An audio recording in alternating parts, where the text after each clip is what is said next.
Thank you very much. I think that what this is what you're seeing here is exemplar of the state of intellectual discourse in America. What you are witnessing here is the state of intellectual discourse in America. Sir, if you will schedule an event, I will come and I will heckle you. You will let me speak, sir. You will let me speak. Here we are on a college campus. Here we are in a college campus in America, and I ask you, where is the diversity of opinion? Where is the diversity of thought? Where is the intellectual discourse?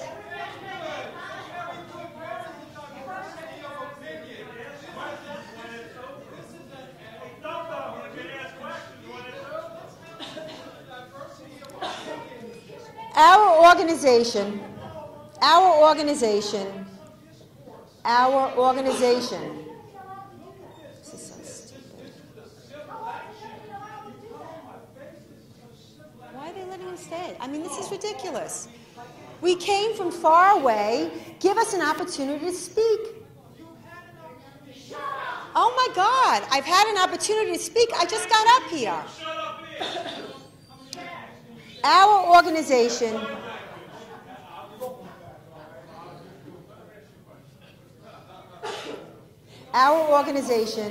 is dedicated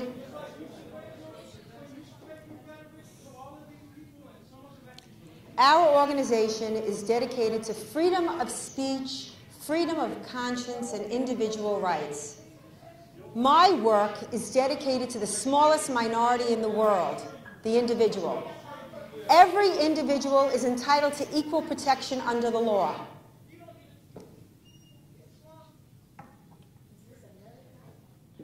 Our organization is dedicated to freedom of speech, freedom of conscience, and individual rights.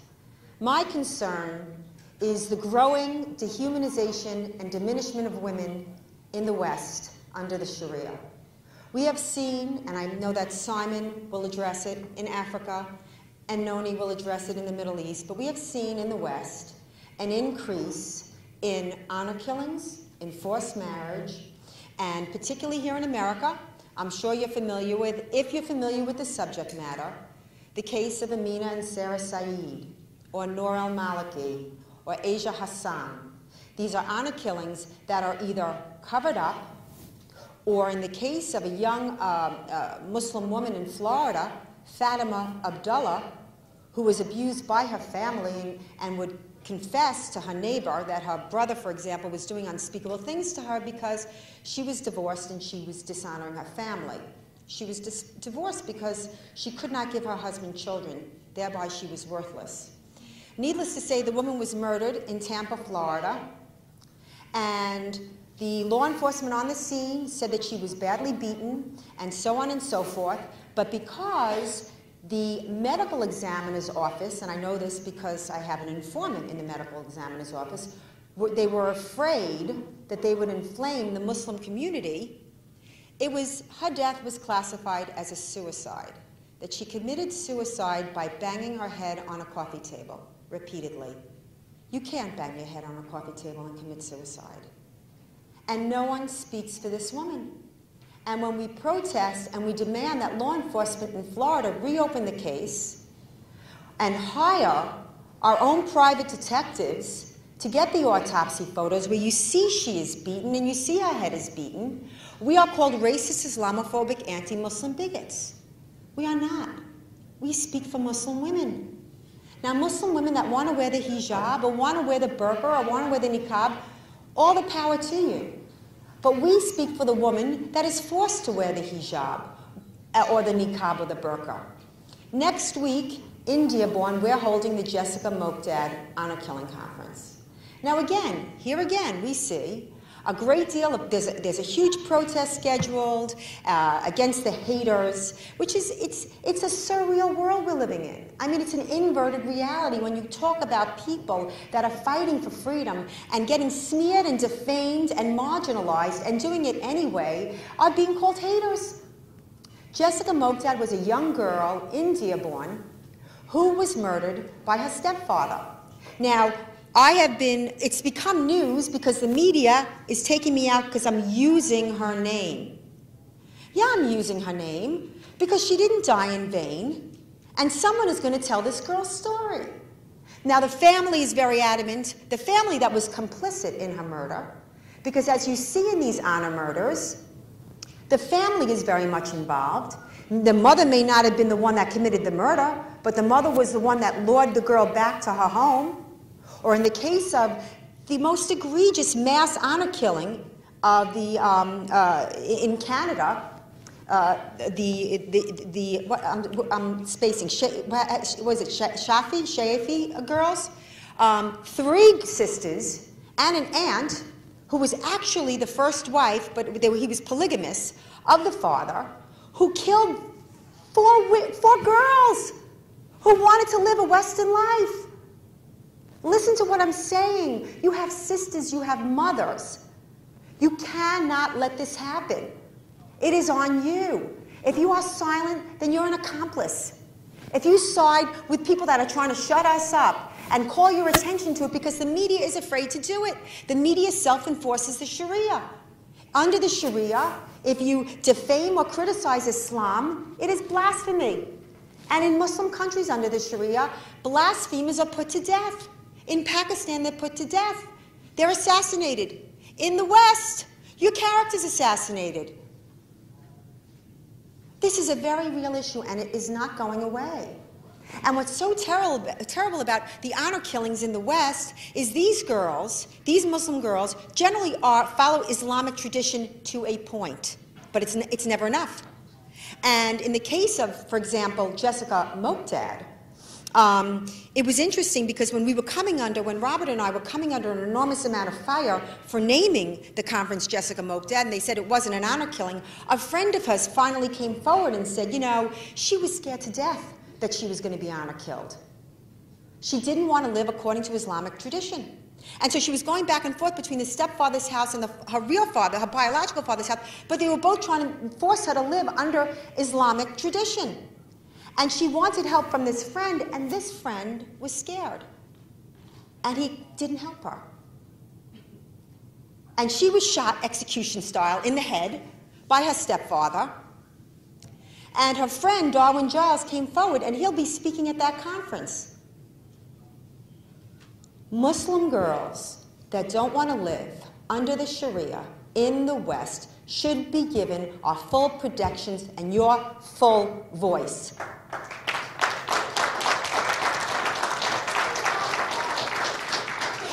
You who are yelling at me, who are not wearing the hijab, who are in a free country and opening up a big mouth to me, are completely and utterly free under the Constitution of the United States. Is that not true?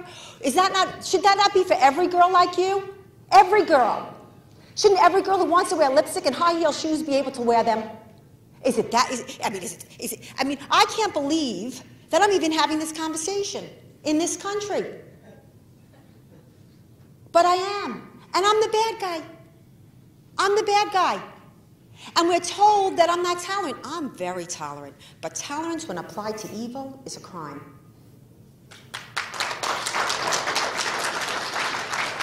And we have to make law enforcement aware of the ideology that sanctions this, and that it is a family affair many times.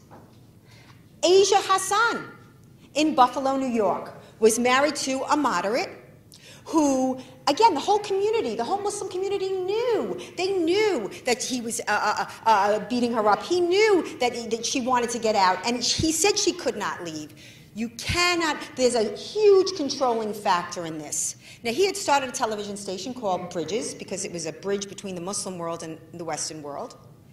And she got it together to leave. And you have no idea the courage it takes to leave, because it's not just the husband and it's not just the family. Many times it's the mosque and it's the community. And he took a knife, a sword off the wall, and he decapitated her in Buffalo, New York. There should be a more egregious penalty for honor killings. For a person getting murdered because they want to live free, there should be a capital punishment for it. We should make it absolutely, we should ostracize it, pariahicize that crime. Instead, You have Noor al-Maliki, a young girl in Arizona, the first prosecution based on honor killing, successful prosecution, whose father ran her over because she was too westernized. He told the prosecutor that, and then had the audacity to say, you can't go for the capital punishment, because if you go for capital punishment, it's racism. So let me understand this. You kill under Islamic law, and then you can't say, well, you killed under Islamic law, because that's racism? I mean, if your brain isn't in knots at this point, and by the way, they didn't go for the death penalty. I thought that was egregious. I thought that was wrong. I thought that was terrible. Because you are invariably sanctioning. You're invariably sanctioning honor killing. Look, the best case that I can give you was in 2009. I got a story from a couple of my readers, actual friends, of a girl that had disappeared. Her name was Rifka Barry. Rifka Barry was a young Muslim girl who had converted out of Islam. She hid it from her family because they were devout and she was terrified. Her mosque was spying on her, the Noor Mosque. They called her parents and they told the parents that she had converted out of Islam. And the father came home, he was on a business trip, flew home and said, if you have this Jesus in your heart, I'm going to kill you. Now she ran away. Now I got the news story from friends when she ran away, and they thought that she had been murdered. She had met foul play, of course, because she was terrified of this. And I remember saying to Spencer, I said, you think she got away? And he said, they never get away. Because they never get away. So imagine my utter and supreme joy when this girl shows up in Florida, alive. She ran down to Florida to a pastor, because there's no network for these girls. None. Everybody's scared to death to touch the subject. And she got sued for telling that lie. Rifka Barry did not. Rifka Barry went to Florida, and what ensued was a court case to bring her back to the household of a family that had threatened to kill her for leaving Islam. And I began to follow this story. And I urge you to go online and go to YouTube and Google Rifka Barry and listen to her own words. Now, the bottom line is because of her legal counsel, because of all of the public, because I was a huge public advocate for Rifka Barry, huge. She was demonized in the media. This sweet little 17-year-old girl, no drugs, no drinking, Christian, as some radical Christian fundamentalist, because she converted out of Islam.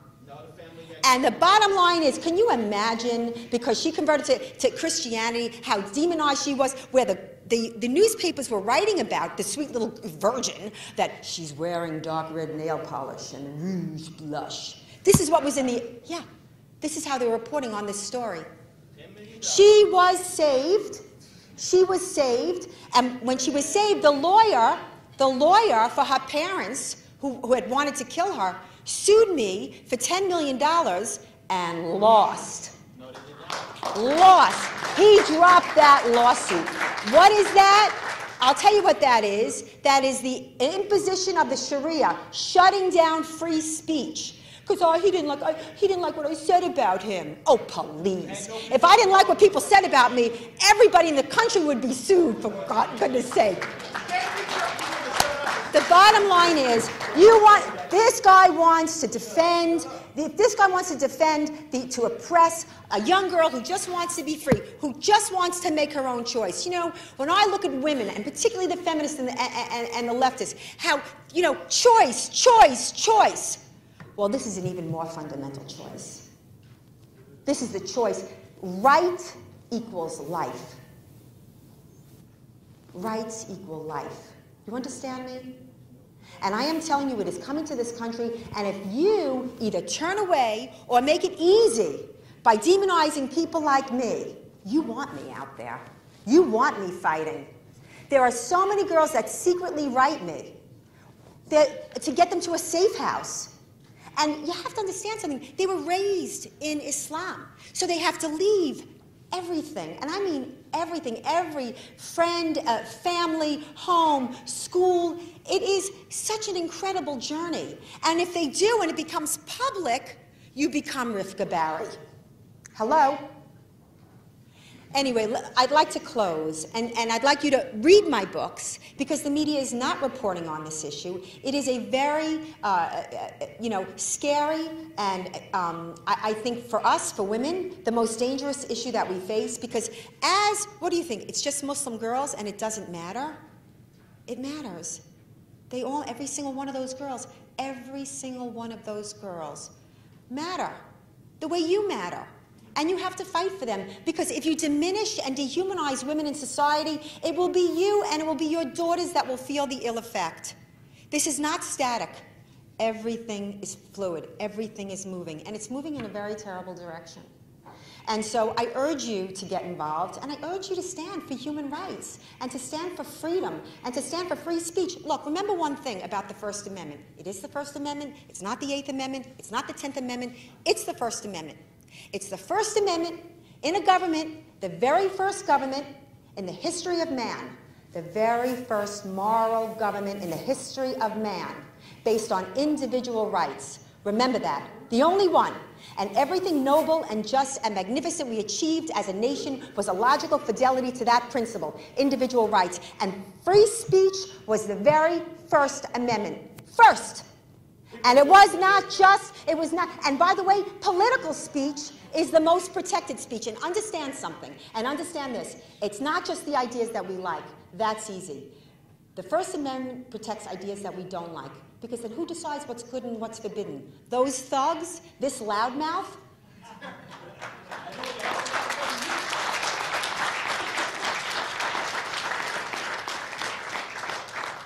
I'd like now to turn this over to a warrior, a hugely noble woman, a former Muslim who has lived, walked the walk, talked the talk, and she can better explain where this is coming from.